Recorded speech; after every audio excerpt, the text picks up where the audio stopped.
Hello guys, അപ്പോൾ ഇന്ന് ഞാനിവിടെ ഉണ്ടാക്കുന്നത് ചിക്കൻ സ്റ്റ്യൂ ആണ് കേട്ടോ. അപ്പോൾ ആദ്യം നമുക്ക് പാത്രം ചൂടാകുമ്പോൾ ഒരു അരക്കപ്പ് സൺഫ്ലവർ ഓയിൽ ഒഴിച്ച് കൊടുക്കുക. ഇതിലേക്ക് ഒരു 3 സവോള തിന്നെ അരിഞ്ഞിട്ട് നല്ലപോലെ വഴറ്റുക കേട്ടോ. അതിൻ്റെ കളർ മാറി വരുമ്പോഴത്തേക്ക് 2 ടേബിൾ സ്പൂൺ ഇഞ്ചി വെളുത്തുള്ളി പേസ്റ്റ്, ഒരു 10-12 പച്ചമുളക് ചതച്ചതും. നമ്മൾ എരിവിന് വേറൊന്നും ചേർക്കുന്നില്ല, അതുകൊണ്ടാണ്.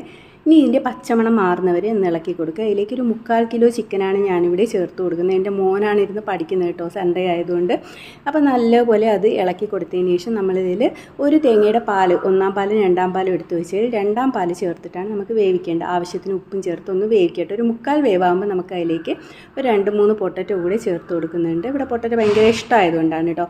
അതും കൂടി ചേർത്ത് ഒന്നും കൂടെ വേവിക്കാൻ വയ്ക്കുക. ചിക്കനും പൊട്ടറ്റോയും വെന്തതിന് ശേഷം നമുക്കിതിലേക്ക് 1-ാം പാലും വൈറ്റ് പെപ്പർ പൗഡറാണ് ഞാൻ ചേർത്ത് കൊടുക്കുന്നത് കേട്ടോ. അപ്പം കറിക്ക് കുറച്ച് തിക്നെസ് വേണമെന്നുണ്ടെങ്കിൽ ആ ഒരു പൊട്ടറ്റോ 1-2 പൊടിച്ചാൽ മതി, ഇല്ലെങ്കിൽ കുറച്ച് അരിപ്പൊടി കലക്കി ഒഴിച്ചാലും മതി കേട്ടോ. അപ്പം നമ്മുടെ കറി റെഡി ആയിട്ടുണ്ട്. ഇനിയിലേക്ക് മല്ലിയില